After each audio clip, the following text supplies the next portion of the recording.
All right, ladies and gentlemen, welcome back to the Law and Crime Network. I'm Heather Hansen, and we have a huge case starting tomorrow. It's especially interesting because the defendant, Tiffany Moss, is going to be representing herself. That case is coming out of Georgia, where she is accused of killing her stepson, Amani Moss. She faces the death penalty, and daughter. She faces the death penalty and has represented herself throughout the course of the jury selection and has actually done a really interestingly a pretty good job at it. She was able to keep a juror in that she wanted in. It will be really interesting to see how she continues to carry herself throughout the course of this trial. So stay tuned with the Law and Crime Network, where we take you gavel to gavel on that case. We are also covering the McStay family trials. You know this case. It's been going on for some weeks. Charles Merritt is on trial for the murder of the 4 members of the McStay family. That case is currently on their lunch break. When they come back, we'll take you back to that courtroom, and we'll continue to talk about it today. But first today, we want to talk about the Queen Jogger sentencing. The Queen Jogger was Karina Vetrano. She was killed by the defendant, Chanel Lewis, who was in the courtroom today. He was convicted of her murder, and today was to be his sentencing. We're going to be talking about that in just a second. But before we get to all of that, we want to tell you a little bit more about Robert Kraft. This seems to be the consistent story of the day, and the latest and greatest is that one of the prostitutes who was allegedly with Kraft, this woman that you see on your screen there, she's a 59-year-old sex worker. She was today charged, and her terms for bail were stated by the judge through an interpreter. They also indicated that in the coming days, they expect to charge another 39-year-old sex worker. This was a little bit of an interesting development. I want to bring in our law and crime legal analyst, Jean Rossi, who's with us for the next hour or so. Jean, thanks for being here. So it's sort of a change in this case, going from this terrible sex trafficking ring that they broke up to now charging 2 of the women involved with Kraft. What do you think of this? It shows that they put out a dragnet. They had a sneak and peek search warrant where they got in, put in a camera, audio and video, and then let the criminals have hay at it. And it shows that they're very serious, and this was an operation that probably wound up getting guilty pleas from 30 to 50 people. Yeah. Do you think it changes the public perception of this? You know, there are some people who feel as though prostitution is a victimless crime when both the prostitute and the John, I guess is the old word, are in agreement and there's an exchange of money, which it almost sounds like now is what happened with Kraft. Do you think it will change the public perception of this versus when people thought that this was a sex crime where these women were kept, you know, prisoners in this spa? The only way it'll change the perception is if not the Johns, but the women who are involved, if you have individuals who are sort of career ladies of the night, like it appears that this one may be, I don't know, versus someone who was a teenager, was brought into this business involuntarily and forced to be a lady of the night, that'll be different. Because when I was in the federal U.S. Attorney's Office in Virginia, we had a couple of sex trafficking cases where you had 13 and 14-year-olds who were forced by the pimps, basically almost at gunpoint, to be involved in this. But if you have sort of a consensual relationship, you know, the lady's trying to make money, you know, the John is trying to seek comfort, I don't think that's going to change anybody's view.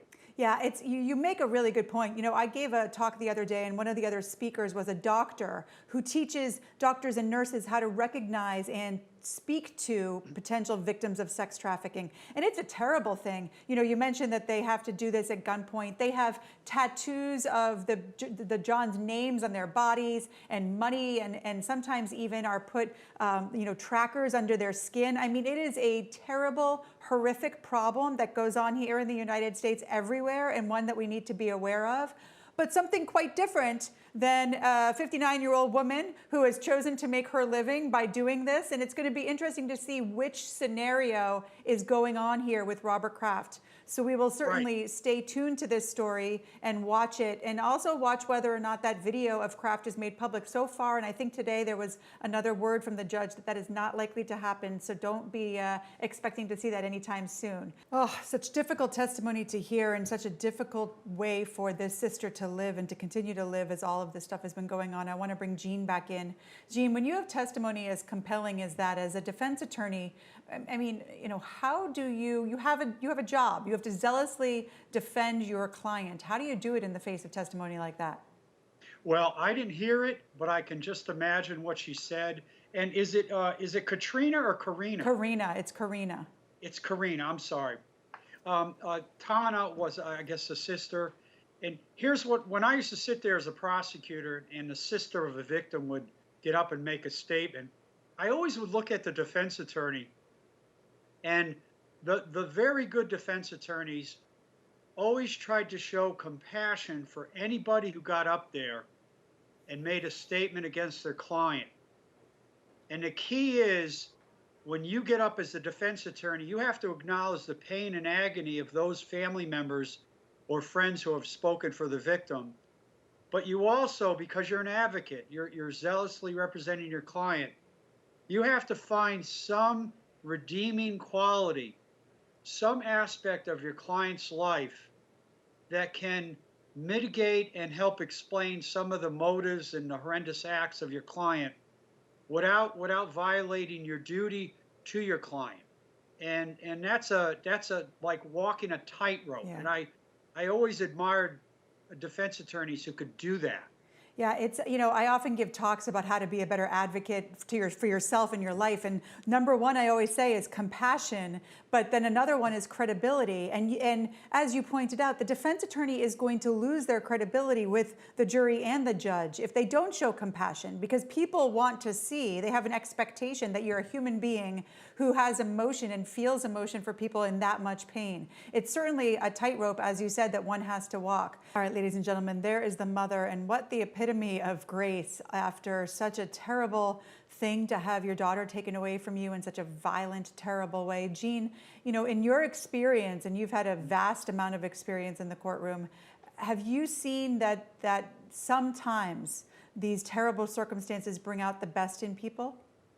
Oh, absolutely. And, I heard a sermon on Easter Sunday, and the priest lost, his wife lost their child within minutes after she gave birth. And he was talking about the sorrow, but he also talked about the joy, because he knew that his daughter was going on to a better place.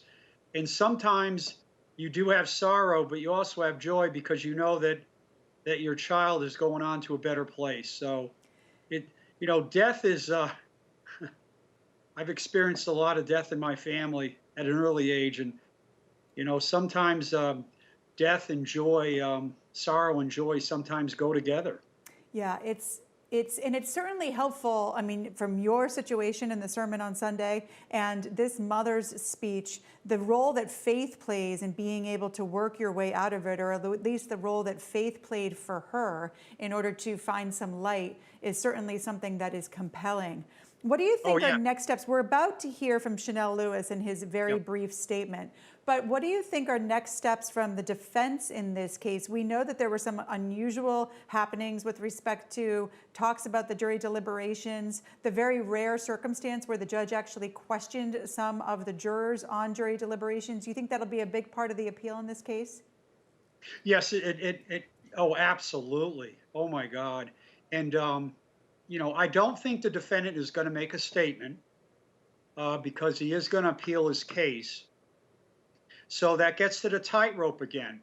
The defense attorney has to be very compassionate to the victim's family, while at the same time defending his client's right to appeal his conviction. Yeah. So you have an incredibly difficult tightrope for the defense attorney. Yeah, it is a tightrope. This entire case is a tightrope, especially for the defense attorney. Jean, it's interesting. You don't often hear judges during sentencing talking about God. What did you think of that? That was extremely unusual. I've never seen a judge do that. First off, I've never seen a judge in federal court reference God like the way this judge did. And number two, I haven't seen a judge admonish the defendant as pointedly as this judge did, even in the most horrendous case, because most judges realize that the defendant maintains his innocence and he's going to go through an appeal, and it doesn't tarnish the appellate court, but I found it unusual for this judge to do it. Maybe they do it in state court at some levels, but I've never seen it in my federal experience. Yeah, I thought it was unusual as well. I mean, there is that argument about separation of church and state, first of all. And then second of all, and I think more importantly, part of the defense's argument about the jury deliberations and so forth was the juror who objected felt as though the judge was siding for the prosecution and the family because he would wear the victim's favorite color, purple. Now, that might just be a coincidence, but given that they know that this is part of the potential appeal, I think that the judge was taking a real risk by being as maybe not so impartial as he was, don't you? He was feeding the narrative Right. that he was biased for the government and prejudice against the defendant. And I have to say, his comments were extremely personal. And if I'm a defense attorney, I'm going to attach that soliloquy to my appellate brief because it reinforces my position. Yeah. As would I, Gene, as would I. It's going to be interesting to see what happens with this appeal. We'll keep an eye on it for sure here at the Law and Crime Network. Ladies and gentlemen, we're going to take a quick break. When we come back, we're going to dive back into the McStay family murders, so stay tuned.